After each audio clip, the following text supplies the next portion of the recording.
Hello friends, मी सुशील पवार. माझ्या SP classes या YouTube चॅनलवर तुमचं स्वागत आहे. मागच्या व्हिडिओमध्ये आपण सायन्स 1चा क्वेश्चन पेपर पॅटर्न बघितलेला होता आणि साईड बाय साईड मी तुम्हाला कोणते इम्पॉर्टंट आहेत टॉपिक आणि कोणते करायचे आहेत, गिव्ह द रिझन्सला कोणते करायचे आहेत, किंवा क्वेश्चन नंबर जो 4 आहे त्यामध्ये कोणते करायचे आहेत, किंवा क्वेश्चन नंबर 3 मध्ये काय येणार आहे, 2 मध्ये काय येणार आहे, हे मी बऱ्यापैकी डिटेलमध्ये एक्सप्लेन करून सांगितलेलं होतं आणि त्याप्रमाणेच आजचा पेपर आलेला आहे. मी तुम्हाला व्हिडिओच्या शेवटी हे पण सांगितलं होतं की कोणते टॉपिक स्किप करू नये. ते टॉपिक स्किप केला तर काय होणार आहे, तुम्हाला प्रॉब्लेम होणार आहे. ते पण टॉपिक बऱ्यापैकी या क्वेश्चन पेपरमध्ये आलेले आहेत. तर आपण आज या व्हिडिओमध्ये सायन्स 2चा क्वेश्चन पेपर पॅटर्न बघणार आहोत आणि इम्पॉर्टंट टॉपिक कोणते आहेत ते पण मी तुम्हाला साईड बाय साईड सांगत जाईन. त्याप्रमाणे तुम्ही अभ्यास करा, म्हणजे तुम्हाला आरामात 35+ मार्क्स मिळू शकतील. क्वेश्चन नंबर 4 पण काय येणार आहे हे तुम्हाला मी डिटेलमध्ये एक्सप्लेन करायचे आहे. तेवढेच टॉपिकचे जो मी क्वेश्चन करून गेलात तरी क्वेश्चन नंबर जो 4 आहे तो आरामात तुम्हाला 5 मार्क देऊन जाईल. क्वेश्चन पेपर पॅटर्न बघूया. क्वेश्चन 1 बघा. क्वेश्चन 1 मध्ये 2 क्वेश्चन असतात, क्वेश्चन ए आणि क्वेश्चन बी. क्वेश्चन ए मध्ये आपल्याला 5 MCQ दिलेले असतात. प्रत्येक जो MCQ आहे तो 1 मार्क्सचा असतो. असे टोटल आपल्याला 5 मार्क्स असतात. क्वेश्चन बी मध्ये आपल्याला 5 क्वेश्चन दिलेले असतात आणि 5 क्वेश्चन आपल्याला अटेम्प्ट करायचे आहेत. प्रत्येक क्वेश्चन हा 1 मार्क्सचा असतो. असे आपल्याला 5 क्वेश्चन असतात.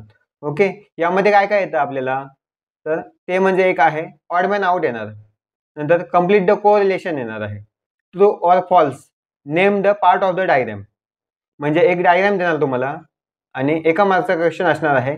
1 वर्ड मध्ये आपल्याला म्हणजे एका पार्टचं नाव लिहायचं असणार आहे. और आयडेंटिफाय द डायग्राम, यामध्ये आपल्याला एक पिक्चर देणार आहे, त्याचं आपल्याला नाव ओळखायचं आहे, त्याला 1 मार्क आहे. क्वेश्चन 2 बघा. यामध्ये पण ए आणि बी असे 2 पार्ट असतात. ए मध्ये आपल्याला गिव्ह द रिझन्स दिलेले असतात. आपल्याला 3 क्वेश्चन दिलेले असतात, यापैकी आपल्याला 2 अटेम्प्ट करायचे असतात. क्वेश्चन नंबर बी बघा. आन्सर द फॉलोइंग क्वेश्चन, आपल्याला 5 क्वेश्चन दिलेले असतात, त्यापैकी आपल्याला 3 अटेम्प्ट करायचे असतात. प्रत्येक क्वेश्चनला आपल्याला 2 मार्क्स असतात. असे टोटल मिळून 6 मार्क्स असतात. आता यामध्ये काय काय येणार आहे, तर एक काय येणार आहे, डिफरन्स येणार आहे. डिफरन्स मध्ये आपण 2-2 पॉईंट लिहिले तरी खूप आहेत. नेक्स्ट पॉईंट बघा. चार्ट. चार्टमध्ये कंसात काय लिहिलेलं आहे, 3 नेम्स लिहिलेलं आहे. आपल्याला एक चार्ट देणार आहे, त्यामध्ये 3 ब्लँक्स असणार आणि ते 3 ब्लँक्स पूर्ण केल्यावर आपल्याला 3 मार्क्स मिळून जाणार आहेत. पुढे बघा. डेफिनेशन्स आणि शॉर्ट नोट. जशा आपण पेपर 1च्या डेफिनेशन केल्या होत्या तशा आपल्याला पेपर 2च्या पण डेफिनेशन आपल्याला करावे लागणार आहेत. नेक्स्ट पॉईंट बघा. ऑब्जेक्टिव्ह आणि बेनिफिट्स. आपल्याला ऑब्जेक्टिव्ह आणि बेनिफिट्स दोन्ही करायचे आहेत. थोडक्यात म्हणजे न्यूक्लिअर पॉवर प्लांट घेतलं तर त्याचे बेनिफिट्स कोणते आहेत आणि तो उभारण्यामागे त्याचे ऑब्जेक्टिव्ह कोणते आहेत, हे आपल्याला दोन्ही माहिती असले पाहिजेत. क्लिअर झालंय. नेक्स्ट क्वेश्चन बघा. क्वेश्चन नंबर 3 हा आपल्याला 15 मार्क्सचा असतो. टोटल आपल्याला 8 क्वेश्चन दिलेले असतात, त्यापैकी आपल्याला 5 क्वेश्चन अटेम्प्ट करायचे असतात.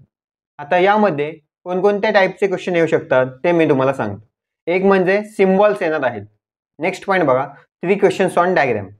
यामध्ये आपल्याला एक डायग्राम किंवा एखाद्या ॲनिमलचं पिक्चर देणार आहेत आणि तो ॲनिमल कोणता आहे, त्याच्या प्रॉपर्टी कोणत्या आहेत, तो ॲनिमल कोणत्या किंगडममध्ये येईल हे आपल्याला ओळखायला सांगितलेलं असतं.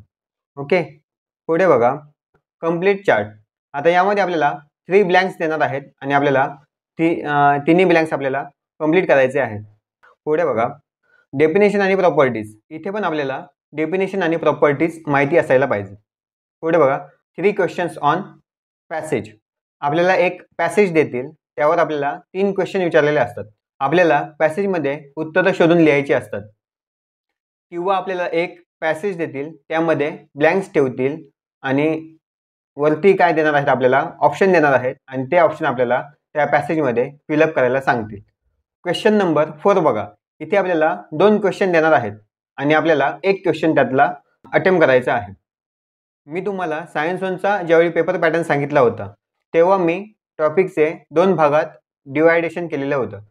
त्यामध्ये मी केमिस्ट्रीचे काही चॅप्टर आणि फिजिक्सचे काही चॅप्टर बाजूला केलेले होते, म्हणजे 2 गटात क्लासिफिकेशन केलेलं होतं आणि तुम्हाला सांगितलेलं होतं की एकतर तुम्ही केमिस्ट्रीचे चॅप्टर करून जा किंवा एकतर तुम्ही फिजिक्सचे चॅप्टर करून जा.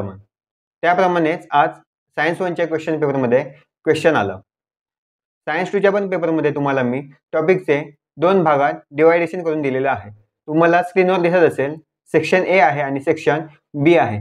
एक तर तुम्ही सेक्शन 1 जो दिलेला आहे त्यामधले 5 मार्क्सचे क्वेश्चन करा किंवा सेक्शन 2 मधले जे टॉपिक आहेत त्यामधले 5 क्वेश्चन करा. आता तुम्हाला मी सायन्स 2चे कोणते टॉपिक इम्पॉर्टंट आहेत ते मी तुम्हाला सांगतो. सायन्स 2चा अभ्यास करताना आपल्याला फर्स्ट, सेकंड आणि थर्ड हे 3 टॉपिक आणि 6, 7, 8 हे 3 टॉपिक आपल्याला व्यवस्थित करून जावे लागणार आहेत.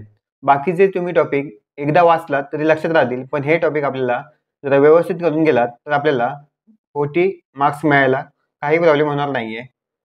ज्याप्रमाणे मी सांगितलेलं आहे त्याप्रमाणे जरी अभ्यास केलात तरी तुम्ही 35 ते 40 पर्यंत आरामात जाऊ शकता. All the best. Thank you.